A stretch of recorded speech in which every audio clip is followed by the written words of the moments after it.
Hi friends, I want to welcome you to my new kitchen. My husband and I decided to sell our home, buy a farmhouse with a really big kitchen. So I just want to welcome you. Kidding, of course. If I look a little tired, it's because we just landed in Phoenix, Arizona, and we just flew in from Idaho. We drove out to Ancient Grains and got to meet the owners, Jade and Julie Coyle. My mission is to check out what I am telling you about, to be able to really know what's going on with companies that I am backing. So we got to sit down and talk with them, and it was an awesome experience. And I came home with some Khorasan. I'm going to be making Khorasan bread for the very first time. So Khorasan is another form of wheat. It is an ancient grain, and if I read my history correctly, it came from Iraq originally. It is one of those grains that has very little hybridization. What I am after is the nutritional profile of the grains, and more than the history. I've never been a history buff. Khorasan is very high in protein, very high in nutrients. We want to get that bread into our life, and I'm making it for our friends Matt and Jeannie. That's whose home I'm actually in. I wanted to leave them with a couple loaves of bread before I left, and so that's what I'm doing today. So let's get to it. Okay, so what we're starting out with right now is I am using cashew milk, and there's a cup and 2/3 in this pan. By the way, I am just following the recipe off of Ancient Grains website. I'm not veering from it because this is the first time that I've made bread using 100% Khorasan. What we want to do is we want to bring this to room temperature. Actually, you want it to be about 100 degrees. We don't want to get it too hot so that it burns the yeast, but we want it nice and warm because yeast loves warmth. The mixing bowl that we're using is the KitchenAid, and we're going to put it in here and just let it hang out for a little bit. So I'm going to let that hang out for a little bit and cool down just a bit. We're going to be using 2 tablespoons of honey and 2 tablespoons of olive oil, and I'm going to go ahead and put it in because that's going to help cool this down just a little bit. I'm going to add in the olive oil first because that's going to help the honey slide out a little easier. You want to use a quality olive oil, and my friends here, they know quality, and they have a cabinet full of palmetto olive oil. I could get used to this kitchen, I'm not going to lie. See how clean that came out? It's so nice. What we're going to do right now is we're going to do the bloom with the yeast, so I'm going to get my packet.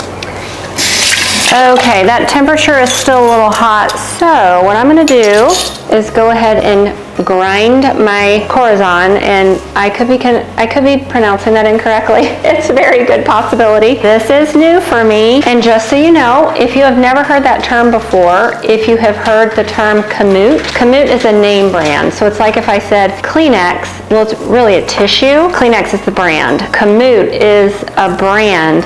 Khorasan is what it actually is. A couple of things that I would just want to tell you that makes me very proud of this company and happy to be an affiliate for them is, first of all, clean, and it's organic, it's tested glyphosate free, and glyphosate is Roundup, in case you don't know what that is, and we don't want that in our wheat. A farmer can technically say that their wheat is organic, but if next to them, maybe a couple acres over, they're using Roundup, the wind can blow and it can end up on their crop. We're making sure that that doesn't happen. And also, I love how they put the date of when this is packaged so you know that what you're getting is fresh.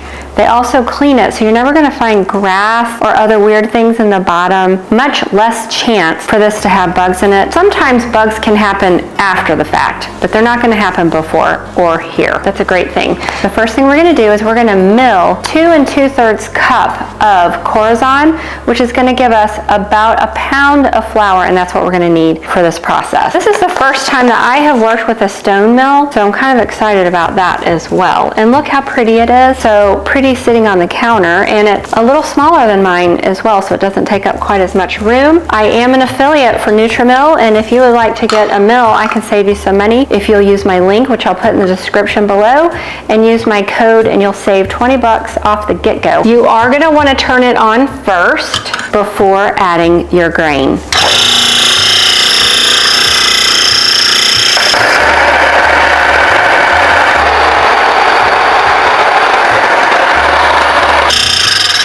Okay, now that we have that done, we're gonna go ahead and check the temperature of the milk and see if that's calmed down a little bit. We're just gonna sprinkle that in there over the liquid. And now I'm gonna move the bowl over to the base so we can get that just moving a little bit. I'm gonna get that going for just a second.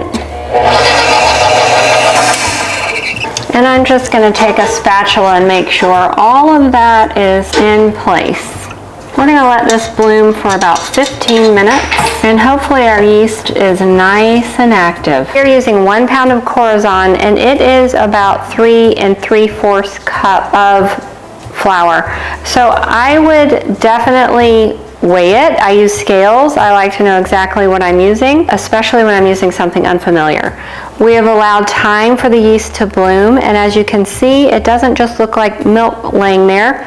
It has some form, and it looks pretty happy. So we're gonna go ahead and pour in the flour. So this is 1 pound. Fresh ground. Yeah, that's a half, so it was about 3 3/4 on the money. And now I'm going to add 1 teaspoon of Himalayan sea salt, which is my favorite. I like it pink with a variety of color. Now I'm going to turn it on and I'm going to let it knead for about 10 minutes. So typically I would watch it and then I would do the window pane test. We're not going to do the window pane test. We're just going to kind of feel it. It's going to be a little different because it's not what I'm used to. It's not the hard white. It's not the hard wheat. Texture is going to be a little bit different, but we'll see. You don't want to whip your bread. You want to knead it gently. I'm going to keep it at that speed. If you're using a KitchenAid, it's on 2, and I'm going to let it go at that. I want you to look at this because it looks amazing. I'm really excited about this. So what we want is soft. Okay, so look at this. Now, we're not going to get that window pane because this is a different grain, but it's not just tearing immediately, and it's very soft and supple. So now I'm going to take it out of the bowl and put it in another bowl because I'm going to do another recipe, and we're going to let this rise for an hour. Matt is busy over there preparing steak and potatoes. So exciting. Good. And he is an amazing chef. Yeah, I can make mashed potatoes. I am going to oil the bowl and put it in here. And we're just going to put that away and let it rise for about an hour while I get the other one going.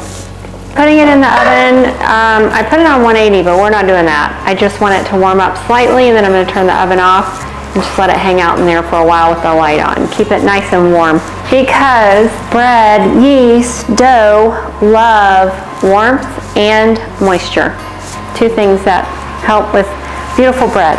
And by the way, when we were in Idaho, we went to this delicious breakfast place called Butter. Got these cute little aprons, and I just got flour all over my sweater and decided it might be a good idea to put on the apron. And this has been in the oven for an hour, proofing. So we're gonna get it out. Definitely feels soft, and it feels completely different than what I'm used to. I will say that, but that doesn't mean it's a bad thing. It's just different, right? Knead that out. We're gonna form a square. How you doing, babe? Doing good. Feels good. Smells really good. We're just gonna roll, yes I am. I'm gonna roll this up and put it in the pan. I like mine with parchment paper. I don't care that it does weird things to it, but we're just gonna put this seam side down in the pan. This is a 9-inch bread pan. So you see, okay, so now it's time to let this proof for an hour, and I'm going to put it in the oven. Just let it hang out. The oven is very warm. I still have the light on to help continue with that, and I will spray a little bit of water every now and then just because bread loves moisture. And the reason why this is not going to be that big, beautiful, fluffy loaf that I am used to is because it has a lower gluten count. So a lot of people that have more gluten issues might do better with this bread, but very high in protein, very high nutrient profile. Get that in the oven. Just a little bit, okay.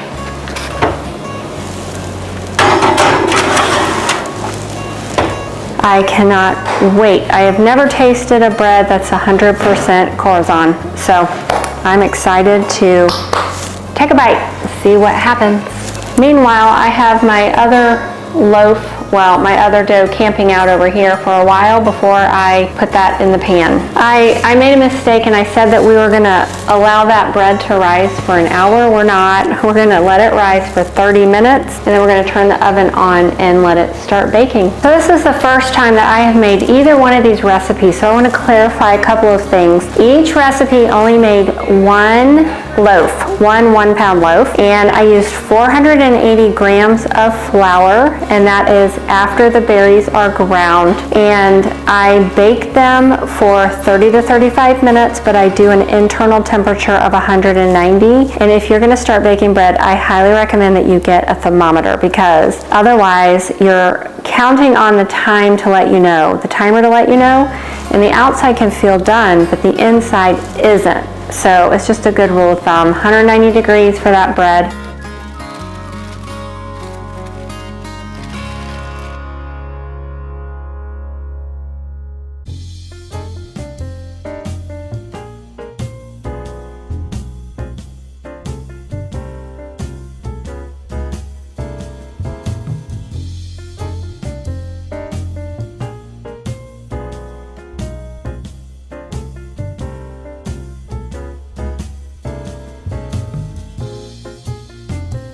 Can we tell them we just ate dinner? We literally just ate dinner.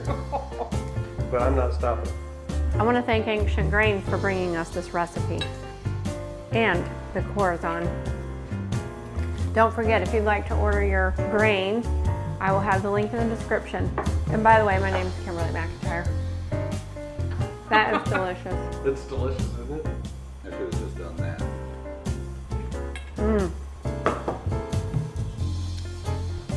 Minnesota Vikings. It's a great dessert. Was arrested. I want to thank you guys so much for tuning in and watching, and if you don't mind, if you'll hit that subscribe button, and if you will share this content with people that you know would love to hear it. If you'll also leave me some comments below and let me know, have you been working with Ancient Grains?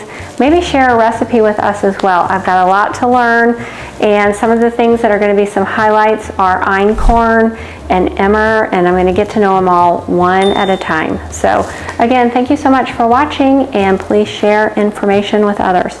Have a good day.